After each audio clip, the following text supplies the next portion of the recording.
Nueva forma de robo alerta a ciudadanos en San José de Ocoa. El presidente Luis Abinader destacó acciones de su gobierno para evitar violencia contra mujeres. Federación Dominicana de Trabajadores Portuarios exige bono navideño de parte del gobierno. Residentes de la Ciénaga temen por sus hogares ante inundaciones provocadas por las lluvias. Una vaguada seguirá incidiendo sobre el país provocando precipitaciones. Y a propósito del Día de la No Violencia contra la Mujer, el doctor Luis Ortega abordará el tema.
Le damos la bienvenida a AN7 Meridiano, Día Nacional del Merengue. Así es, y es que esta fecha fue instituida en el año 2005 por el expresidente Leonel Fernández. Un día que definitivamente marca lo que es uno de nuestros símbolos. Desiree Santos les saluda. Marlene González por igual, así que muchísimas gracias por acompañarnos en este Día Nacional del Merengue, donde se le conmemora este valioso ritmo para cada uno de los dominicanos.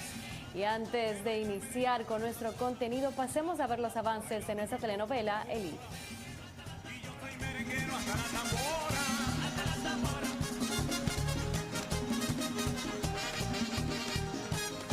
No podemos darnos el lujo de perder más tiempo. Tienes que encontrar el arma, Gonka. Esto es grave, compréndeme. Está bien, me daré prisa. Tú puedes, Gonka, puedes hacerlo sin que nadie te vea. No me pueden descubrir.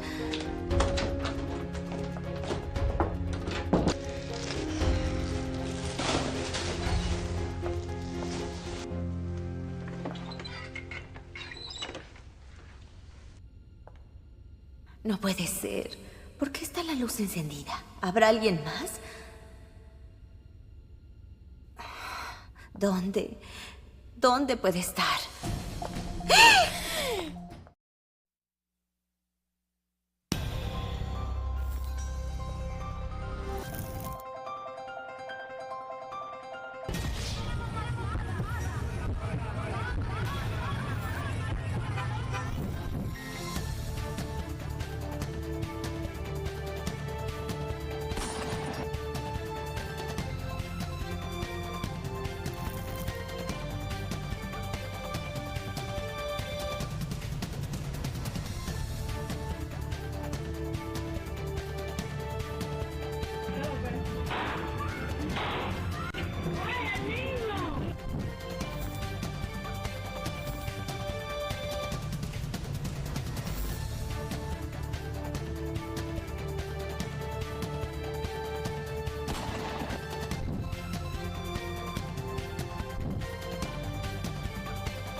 Iniciamos de inmediato con las informaciones y hablamos de la Policía Nacional, quienes investigan el asesinato del joven Miguel Antonio Medina Ruiz, alias Nuno, de 27 años, que fue ultimado de 3 disparos la madrugada del pasado domingo en la intersección de las calles Santomé y Jacinto de Castro, en el sector 24 de abril de Baní, provincia Peravia. Según las autoridades, 2 individuos a bordo de una pasola interceptaron al joven, quien iba acompañado de 2 personas en motocicleta y sin mediar palabras le dispararon en el cuello, la cabeza y el cuerpo, provocando su muerte inmediata.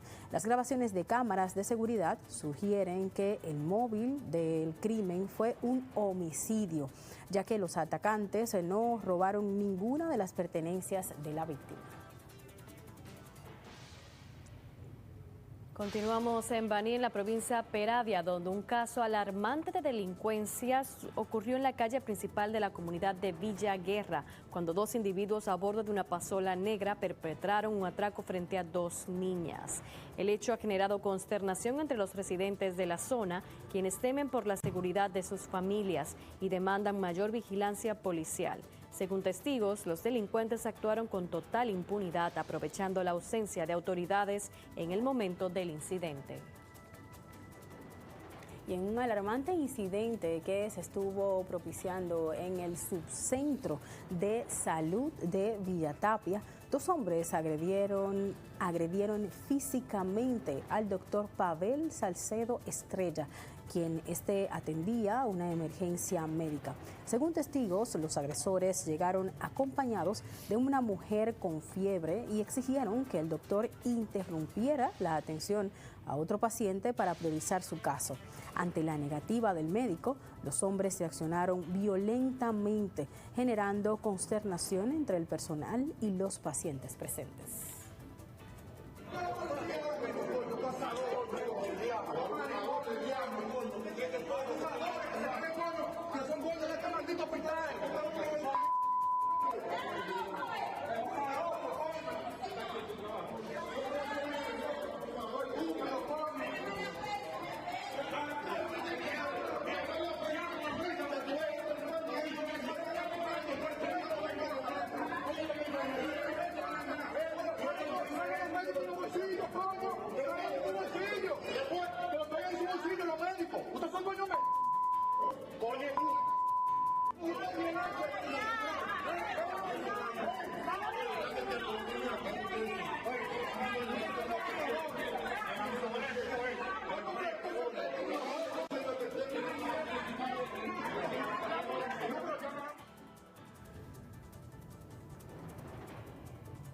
Nos trasladamos ahora a Puerto Plata, específicamente a Estéreo Hondo, donde un miembro del Servicio Nacional de Protección Ambiental presuntamente agredió físicamente a un pescador conocido como Henry este sábado en las inmediaciones del Parque de los Manatíes, según reportes. El altercado se originó tras acusaciones de pesca ilegal de pulpos durante una supuesta veda que posteriormente se confirmó como inexistente. Durante el incidente, el militar también confiscó la motocicleta del pescador. Ya busco problemas. Anda tranquilo, ¿Cómo voy? No, esté quieto, que yo no voy a pelear. Date tranquilo. Date quieto. Un cuchillo, jaló. Tranquilo, sí, es tuyo. ¿Cómo voy? Sí, estate quieto y ven. Date tranquilo. ¿Qué no da eso? No tiene derecho. Déjalo quieto. Por debajo no te lo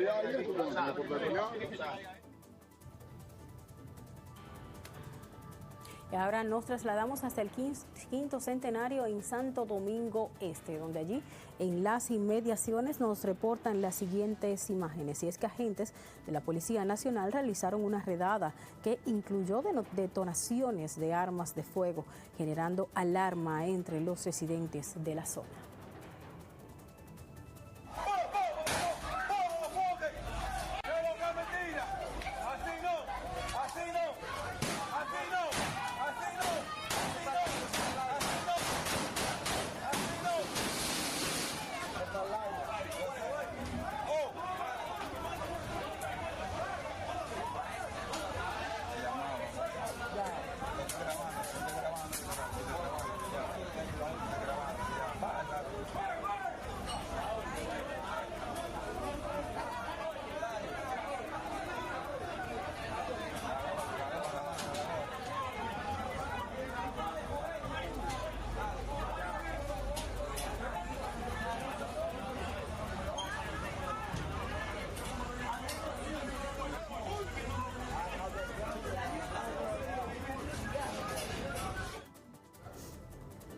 Y a través de las redes sociales circula un video de un robo que ocurrió en San José de Ocoa. Se trata de la doctora Iris Diloné, quien denunció que fue víctima de un hombre en un cajero automático de un supermercado.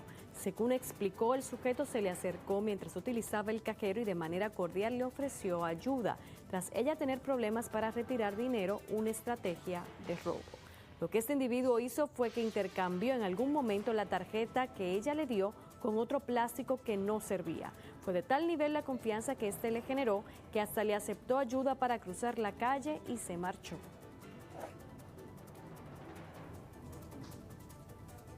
Y ciudadanos lograron atrapar a 2 asaltantes, así como se escucha y se podrá visualizar en las siguientes imágenes.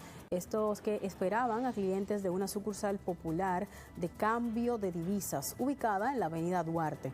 Luego de percatarse de las actuaciones sospechosas de los sujetos, varias personas, incluyendo un guardia de seguridad, se abalanzaron contra ellos. Sin embargo, solo pudieron capturar a uno, pues el segundo se dio a la fuga. No deje que la coja.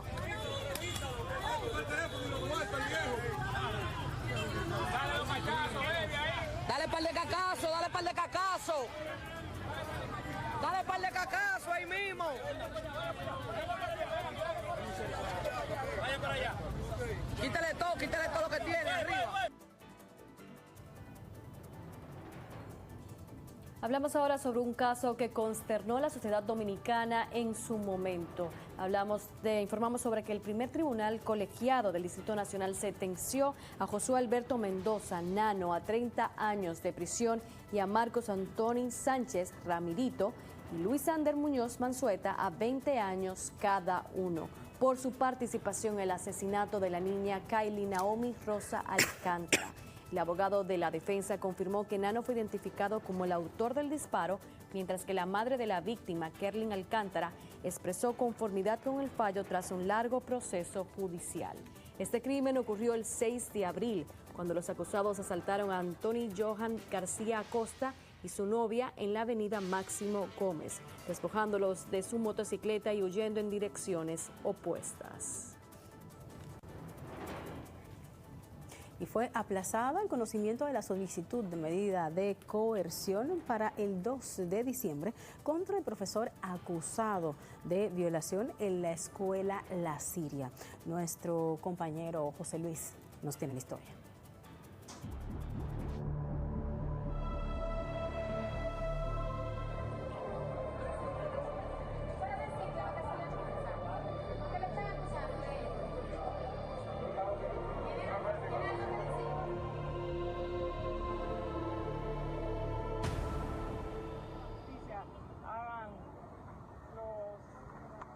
Que hacer y se demuestre la inocencia de mi hijo, porque yo sé que mi hijo es inocente. La Oficina de Atención Permanente del Palacio de Justicia de la provincia de San Pedro de Macorís aplazó el conocimiento de medida de coerción contra el profesor Fernando Peña Eusebio, acusado presuntamente de violar a una menor de unos 13 años en la escuela La Siria. La decisión será considerada el lunes 2 de diciembre.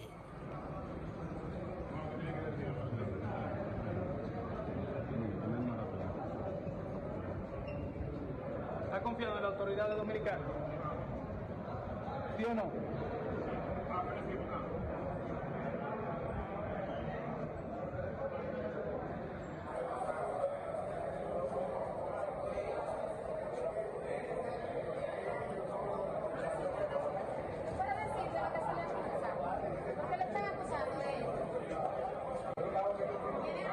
Eusebio se entregó a las autoridades el pasado jueves 21 de noviembre, acompañado por su abogado, el doctor Guillermo Natera, en la unidad de atención a víctimas de violencia de género, intrafamiliar y delitos sexuales. De su lado, el doctor Natera calificó el aplazamiento como una medida positiva que permitirá una revisión más exhaustiva del expediente, el cual, según él, podría demostrar la inocencia de su cliente. En lo que respecta al señor Fernando Eusebio, tengan ustedes la plena seguridad de que nosotros vamos a demostrar su inocencia.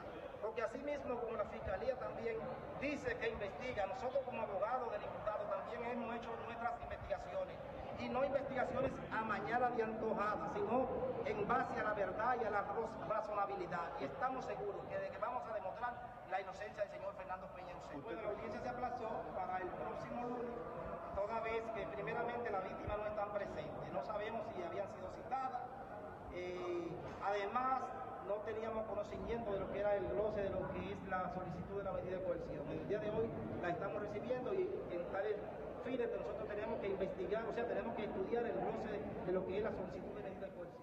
A pesar de las acusaciones, familiares y amigos de Fernando Peña se manifestaron frente al Palacio de Justicia, sosteniendo pancartas en apoyo al profesor, afirmando su inocencia. Mi esposo es un hombre, como antes había dicho, un hombre íntegro de trabajo, un hombre de familia, un hombre responsable y sobre todo un hombre digno de admirar en todo el barrio, en la iglesia, en todo lugar que se mueve. Por eso estamos aquí luchando por su libertad, porque él es inocente. ¿El nombre tuyo? Kenia Pérez. Por su libertad, porque todos sabemos que mi hijo es inocente. Quiero que la justicia hagan lo que tengan que hacer y se demuestre la inocencia de mi hijo, porque yo sé que mi hijo es inocente. ¿Por qué lo querrán vincular a esto? No sé. ¿Él le dijo algo? No, él no me dijo nada, no sé. No, y él mismo sabe por qué. Él me dice, mami, es un daño que me quieren hacer porque yo no he hecho nada. Yo no he hecho nada. Asimismo, el Ministerio de Educación ha decidido trasladar 14 docentes de la escuela La Siria como parte de medidas administrativas en respuesta a la situación. Por otro lado, un segundo profesor está siendo buscado activamente por las autoridades debido a su supuesta implicación en el caso, ya que no ha podido ser localizado. Desde la provincia de San Pedro de Macorís, Sultana del Este, José Luis Rosario, AN7 Noticias. Hablamos ahora sobre el presidente Luis Abinader, que durante la semanal hizo un llamado a las mujeres que han sido víctimas de violencia a que lo reporten. Y si bien todavía hay un nivel alto de feminicidio en el país, los datos y las estadísticas se ve que han tenido un resultado, como usted dice, en ir mitigando. Si vemos los feminicidios entre el año 2016 y los 4 años del 2016 al 2019, fueron 355 feminicidios. Y del 2020 al 2023, 274 feminicidios, con una población mayor. Pero todavía esos 274 es demasiado. Y por eso nosotros estamos cada vez trabajando más en coordinación entre el Ministerio Público, el Ministerio de la Mujer y también la misma Policía Nacional en tratar de la prevención. Y hemos avanzado mucho en los casos que son reportados. ¿Cuál es el problema de estos casos? Que se ha incrementado esa violencia en los casos que no son reportados. Y eso se nos escapa al gobierno, la posibilidad de nosotros actuar cuando no los reporten. Por eso yo le pido a todas las mujeres que sufren de violencia que reporten, que reporten a los que le están afectando y la están acosando. Eso es fundamental para nosotros desde el gobierno, entonces, poder actuar y ofrecerle la mayor seguridad que podamos. Y ahora nos vamos hasta la provincia de Azua, donde decenas de agricultores y amas de casa paralizaron, como se puede observar aquí, el tránsito para llamar la atención del gobierno, ya que según ellos explican, sus cosechas han sido afectadas bajo el agua de la presa de Monte Grande. 24 de abril en el Palacio, y ahí solamente no nos pusimos de acuerdo en los precios de los terrenos que ellos proponen pagar, porque ellos dicen que no hay tierra. Y yo digo que hay tierra, porque las tierras son todas del Estado. Nosotros estamos diciendo que en el Consorcio Azucarero Central hay miles y miles de tareas de tierra. Entonces, ahora todo el mundo tiene tierra de la presa hacia abajo. Y nosotros que cedimos voluntariamente nuestra tierra, ahora vamos a quedar sin tierra y sin casa. Es posible que cuando venga un fenómeno de la naturaleza, Hato Nuevo, como casco urbano, va a desaparecer. Ahí están siendo afectadas 8 o 10 mil tareas. Sembradas de plátano en producción. 8 o 10 mil tareas tiene la zona ahora mismo que están bajo agua. Y si el gobierno no toma carta en el asunto, vuelvo y le reitero, nosotros no es esto lo que vamos a hacer. Lo paramos la pista por 5 minutos. El próximo va a ser con tiempo indefinido, para que lo sepan. La Federación Mamá Tingó, desde hace un tiempo que viene solicitándole a las autoridades de que la comunidad de Hato Nuevo va a ser afectada.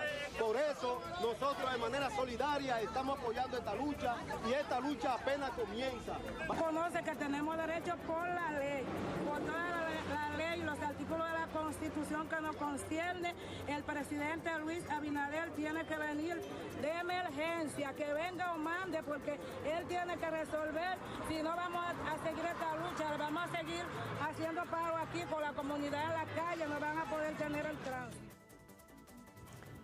La información nos llega gracias a la periodista Yaisy Segura. La Federación Dominicana de Trabajadores Portuarios exige al gobierno el cumplimiento de la Ley 199-02 que reglamenta el bono navideño. Julissa Tavares nos amplía la información.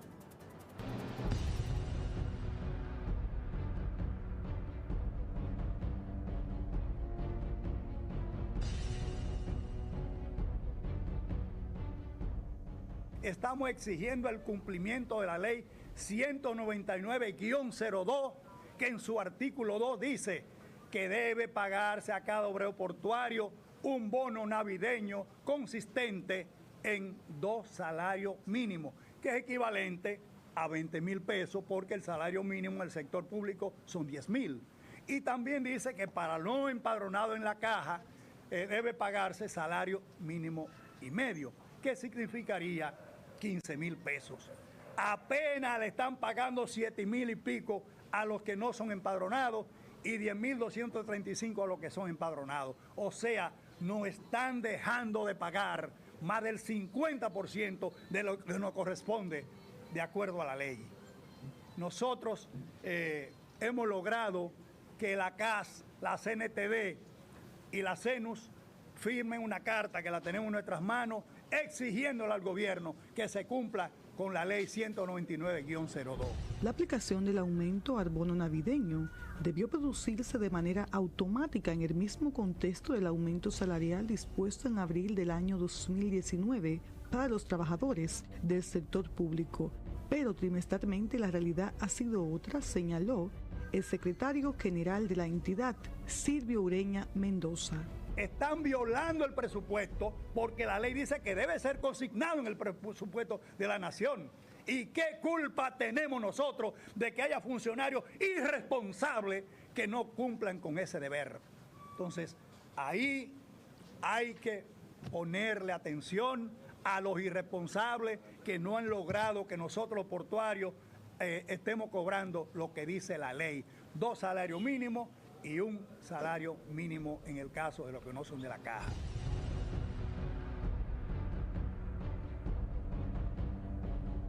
Estamos dispuestos a, si tenemos que paralizar los puertos del país, lo vamos a parar.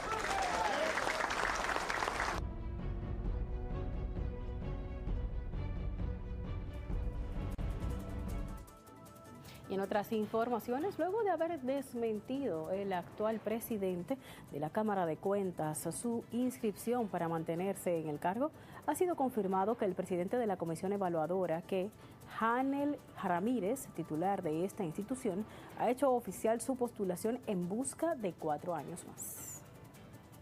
Avanza positivamente, 173 inscritos.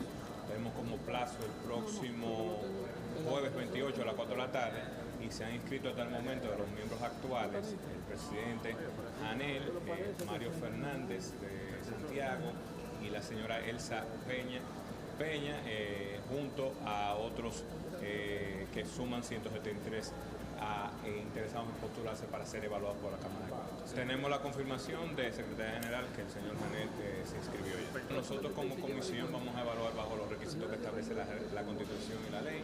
Incluso el día de ayer estuvimos reunidos, seguimos el proceso de depuración de los expedientes y vamos a evaluar a todos los postulantes en igualdad de condiciones mediante el proceso. Cada quien se abstiene, ya se ha habido procesos, la Cámara de Cuentas también tiene su opinión en la opinión pública y nosotros como comisión lo que podemos hacer es evaluar y los resultados se verán. En total, son 3 los actuales miembros de la Cámara de Cuentas que buscan mantenerse en sus posiciones, donde figura el actual titular, Janel Ramírez, Elsa Peña y Mario Fernández, los cuales completan la matrícula de 173 postulantes a la Cámara de Cuentas. Hablamos ahora sobre el doctor Enrique González, el director ejecutivo del Consejo Nacional para el VIH y el SIDA, quien manifestó este martes que los casos de la enfermedad han tenido un incremento leve en lo que va del año. En tal sentido, otros especialistas llaman a la población a continuar con las medidas de prevención en las fiestas navideñas. El Consejo Nacional para el VIH y SIDA, CONAVI-SIDA,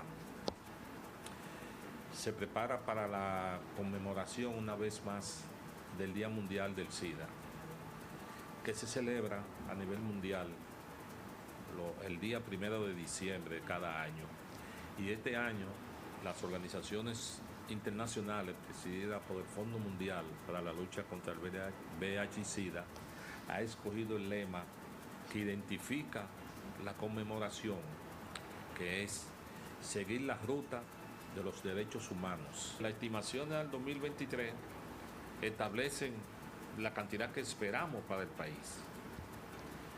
Y el incremento ha sido contemplado en ese umbral. ¿Sí? En la actualidad, podríamos decir que tenemos unos 79.000 personas, ¿sí?, viviendo con VIH en el país, de los cuales alrededor de 77.000 que están en tratamiento antirretroviral. Fíjense sobre todo a los jóvenes. Sabemos cuáles son los mecanismos de transmisión del VIH, relaciones sexuales, transfusión sanguínea, transmisión vertical a través de la madre al hijo. Entonces, si conocemos estos mecanismos de transmisión, pues creemos conciencia de utilizar todos aquellos digamos, protecciones que están establecidas para usted evitar que se produzca esa transmisión. La recomendación, como siempre, es la moderación y el ir a los centros de salud y buscar los sistemas de prevención.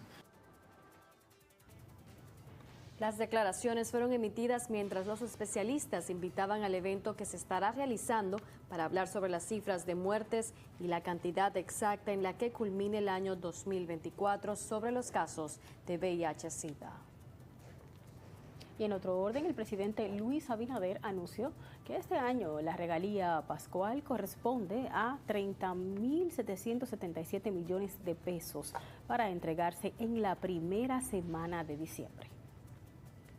Regalía pascual este año son 30.777 millones que será entregada y está ya preparada para entregarse en la primera semana de diciembre. O sea que yo pienso que ya no es una brisita, sino que este año viene una brisota, un ventarrón.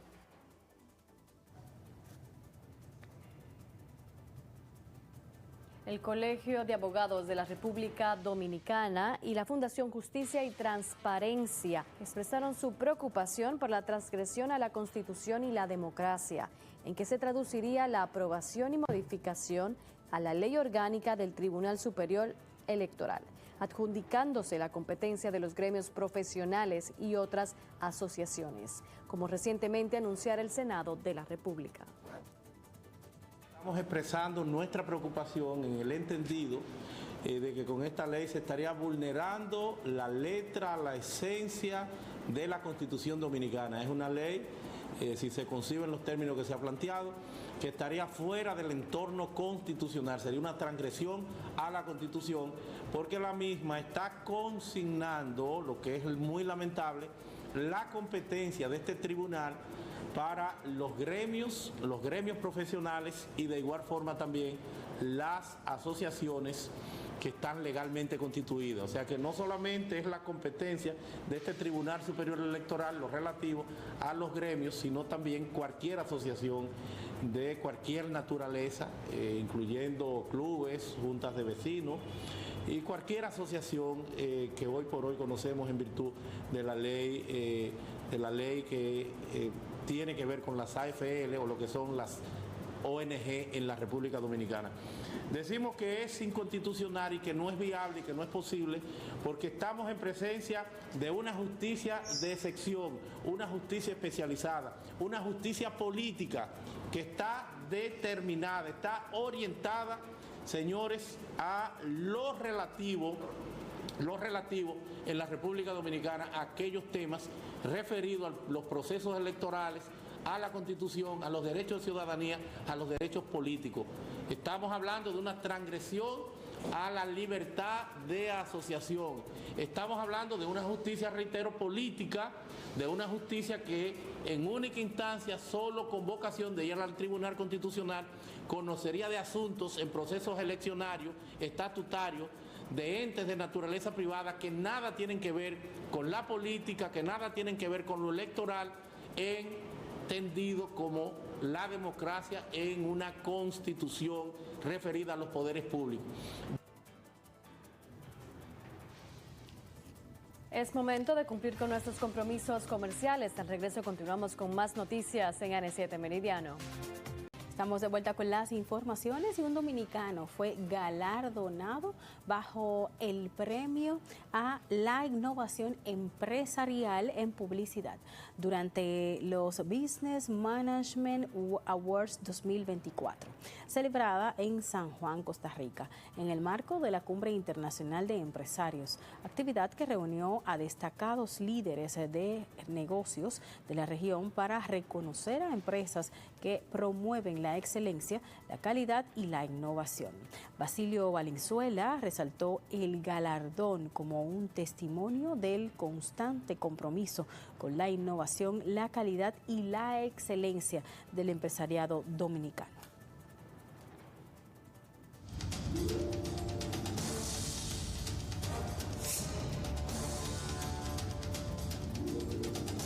Y debido a una vaguada que incide en la República Dominicana, los aguaceros continuarán presentes en gran parte del país. Conectamos en este momento con Lisette Prazovan, que se encuentra en el Centro Nacional de Pronósticos, para conocer más detalles. Buenas tardes. Gracias y muy buenas tardes. Como acabas de adelantar, me encuentro desde el Instituto Dominicano de Meteorología con el predictor Julio Ordóñez para que nos cuente más acerca de una vaguada que durante esta semana se ha estado generando lluvias en algunas partes del país. Buenas tardes, estamos en vivo para N7 Meridiano. Cuéntanos sobre esta vaguada que continúa a esta hora generando lluvias en gran parte del territorio dominicano. Sí, muchísimas gracias. Buenas tardes para todo el público que nos sigue. Vamos a informarles sobre esta actividad. Es una vaguada que desde el fin de semana y el inicio de la semana ha estado ingresando nubosidad e humedad sobre la República Dominicana, generando lluvias importantes en distintos puntos del país. Debido a estas lluvias que se han estado generando y las que se esperan para las próximas 24 a 48 horas, el Instituto Dominicano de Meteorología ha emitido avisos y alertas meteorológicas para unas cuantas provincias. Entre ellas se encuentra María Trinidad Sánchez y Puerto Plata en aviso, donde se han registrado acumulados importantes y que seguirá lloviendo en esta zona. Todo eso es ante posibles crecidas de ríos, arroyos, cañadas, deslizamientos de tierra e inundaciones urbanas. La exhortación, manténgase dándole seguimiento a los boletines oficiales, ya que estas provincias podrían subir en los próximos días debido a las lluvias que se esperan. Algunas provincias bajo alerta para los próximos días, para el día de hoy que está desde tempranas horas de la mañana lloviendo aquí en el país. Sí, actualmente, como dije al principio, se mantienen en aviso 4 provincias y en alerta 5 ante las posibles crecidas de ríos, arroyos y cañadas y asimismo como inundaciones urbanas. Podrían aumentarse durante el transcurso del día de hoy o mañana debido a las cantidades que se esperan en estos próximos 24 a 48 horas. Las pequeñas y medianas embarcaciones, ¿cómo se están para las personas que navegan mar adentro? Bueno, la costa actualmente, la costa atlántica y la costa caribeña, tiene solamente una recomendación desde Cabo Engaño hasta Punta Mangles, esto es en el litoral costero atlántico, donde frágiles y pequeñas embarcaciones deben navegar con precaución cerca del perímetro costero, ya que más adentro el oleaje está normal. Y desde Pedernales hasta Barahona también deben hacerlo con la debida precaución. El resto de las costas está con condiciones normales para el disfrute de las mismas. Las personas que están en sus casas ya deben de sacar sus abrigos porque las temperaturas continuarán frescas actualmente. Qué buena pregunta. Bueno, ya estamos a finales de noviembre. Se nos acerca diciembre y a partir del 21 de diciembre se inicia el invierno en el hemisferio norte.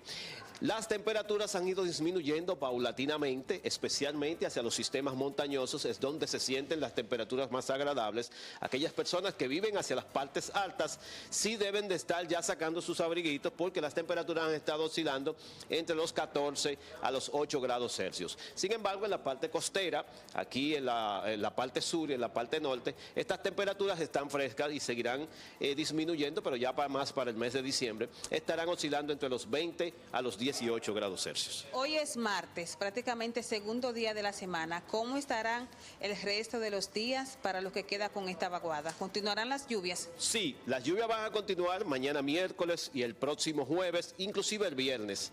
Ya el sábado y el domingo comienzan a disminuir en intensidad y frecuencia, pero vamos a seguir dando seguimiento ya que tenemos 3 días todavía pendientes, que es el miércoles, jueves y el viernes, donde esta vaguada seguirá generando lluvias en distintos puntos de la geografía nacional. Muchísimas gracias al predictor Julio Ordóñez por esas interesantes informaciones. Recomendarle como siempre al pueblo dominicano que se mantenga pendiente a todos los boletines que emite tanto el Indomet como el Centro de Operaciones de Emergencias COE. Yo con esas informaciones retorno con ustedes al estudio. Gracias, Lisette, por esas informaciones. Continúa la evaluación del presupuesto 2025 y en este mismo sentido, más de 2 horas duró reunida la comisión que evalúa el mismo con el ministro de Hacienda, Jochi Vicente. Se habla de algunos recortes para instituciones. Veamos toda la información de la mano de nuestro compañero Carlos Usman. Carlos, adelante. Gracias, buenas tardes.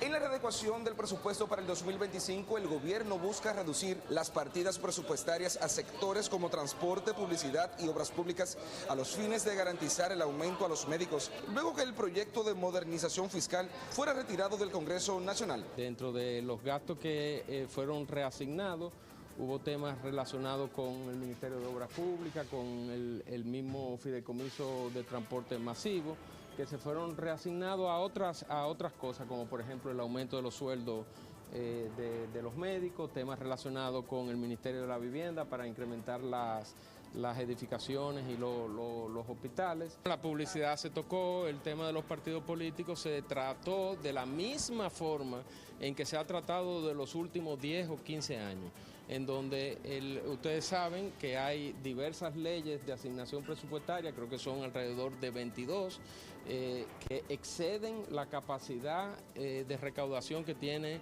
el gobierno. Y es que el ministro de Hacienda, Jochi Vicente, aseguró que el gobierno deberá tomar más de 300.000 millones de pesos prestados, lo cual representa un 3% del monto del presupuesto presentado para el 2025, el cual asciende a más de 1.400.000 millones de pesos.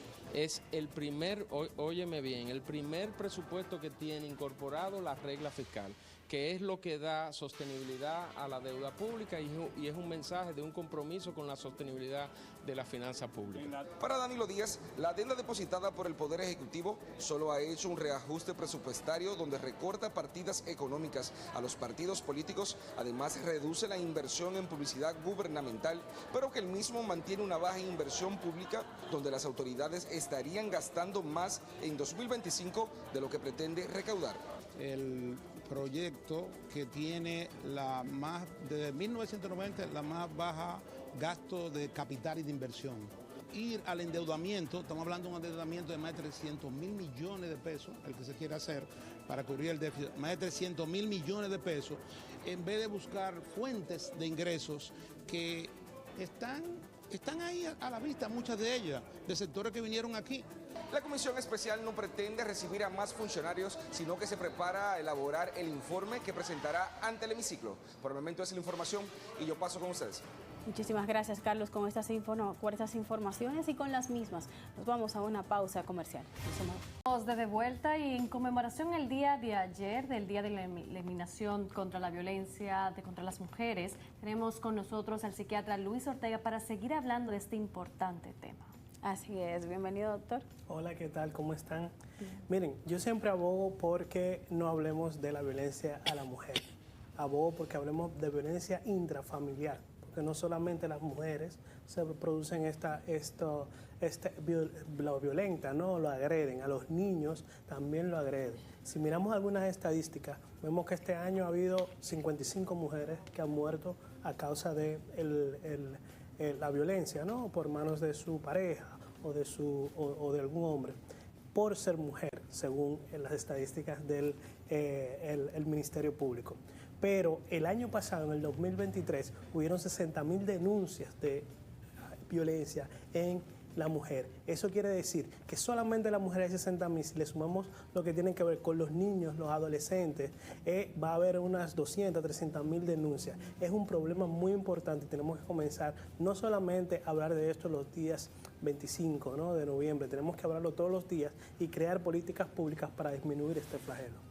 Así es, doctor. Con el paso del tiempo, la gente, bueno, sobre todo nosotros que estamos trabajando en este medio y vemos el día a día de las situaciones que acontecen, uno se alarma porque uno dice, wow, yo siento que con el paso del tiempo esto se ha ido incrementando muchísimo más, a pesar de que se imparten charlas, de que se ha abierto un poquito más incluso el tema de la comunicación, pero de igual forma continúan incrementándose los casos. Claro, porque evidentemente no estamos haciendo las cosas que de verdad disminuyen este impacto, este flagelo. Y no solamente nosotros, probablemente a nivel mundial, vemos que ha aumentado la violencia de género, la violencia intrafamiliar. Nosotros creamos una serie de políticas públicas, pero no somos constantes, no tenemos una visión de estructura, ¿no? Y tenemos que tener en cuenta que a quien tenemos que comenzar a cambiar es a los niños y los adolescentes, que es donde podemos hacer la diferencia. Una persona adulta, como yo siempre le digo, ya tiene su formación y sus valores y su impulsividad.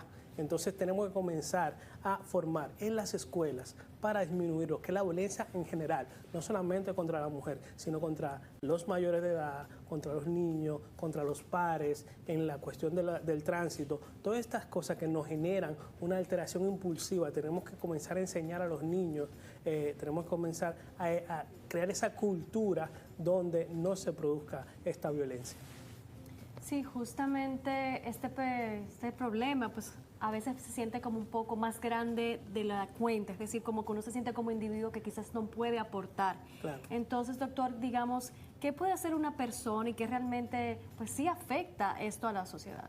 Claro, lo primero es, como le digo, comenzar a mirar cuál es el problema de violencia que puede haber en mi familia, ¿no? ¿Cuál es el problema? Porque no es solamente el golpear, también está la violencia económica, la violencia psicológica, la violencia incluso de la que produce de padre a hijos, la indiferencia, ¿no? Cuando no le dan los recursos necesarios a un niño para poder desarrollarse. Esto también es una violencia y eso lo tenemos que tener en cuenta para poder disminuir el impacto que tenemos nosotros, porque si no van a venir todas las alteraciones mentales que después tenemos en la adultez y en la adolescencia.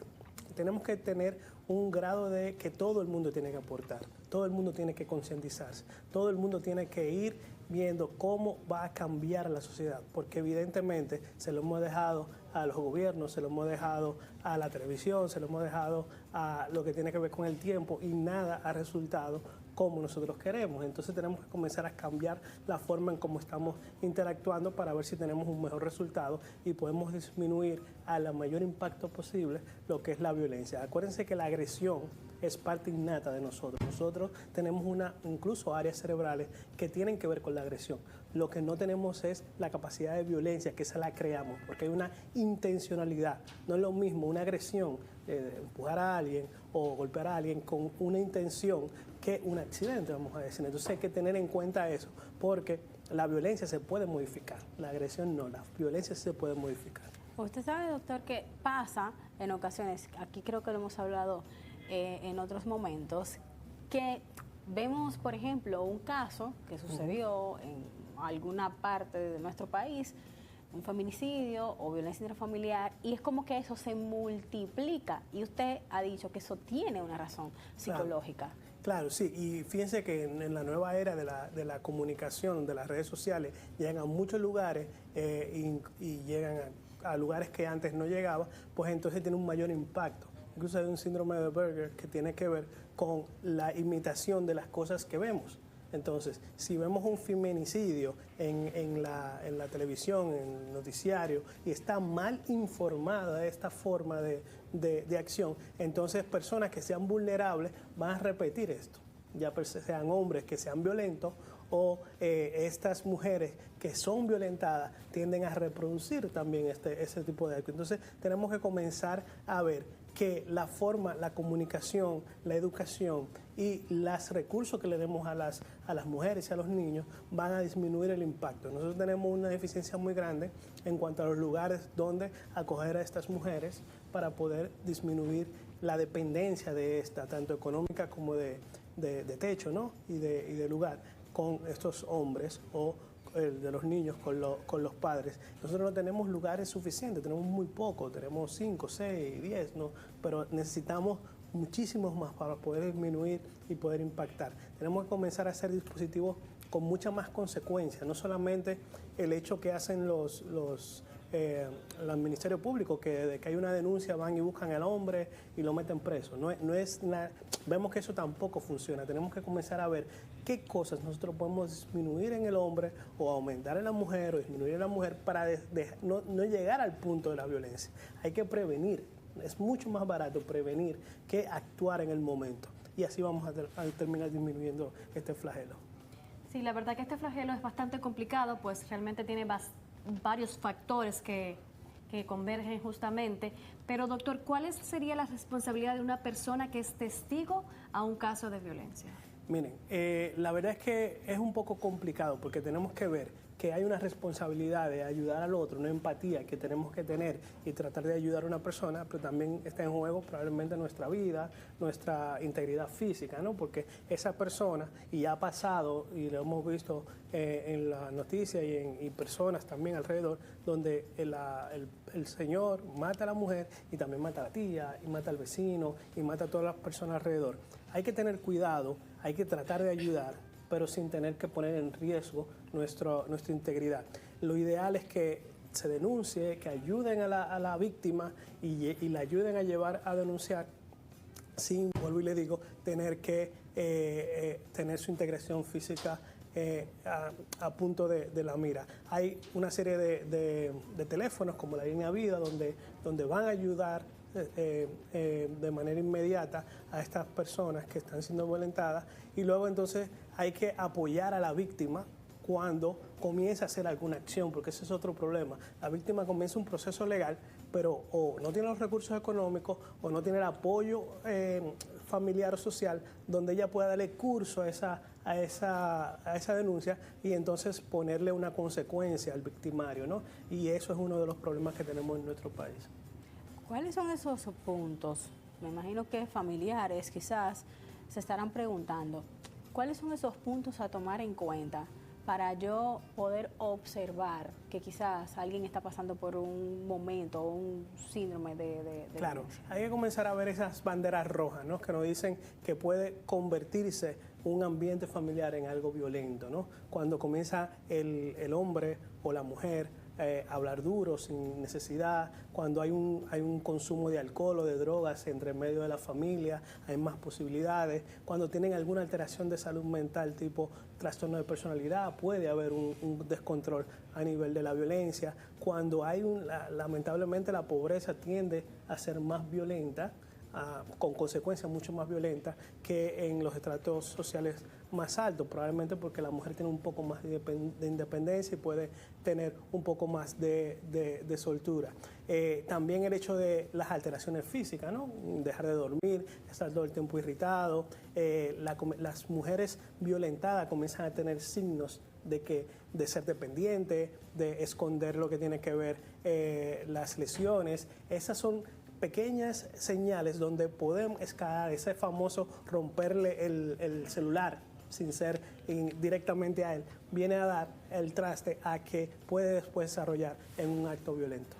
Doctor, vamos a darle las redes a cada una de las personas que nos están sintonizando. La verdad es que el tema está muy bueno. Bueno, nos pueden llamar a @SickKidsRD, donde podemos trabajar todo lo que tiene que ver con el estrés postraumático y las alteraciones depresivas que van a producirse en estos casos. Muchísimas gracias, doctor, por todas esas informaciones. De esta manera decimos adiós en AN7 Meridiano. Así es, muchísimas gracias por su sintonía y sigan informándose a través de AN7 Noticias.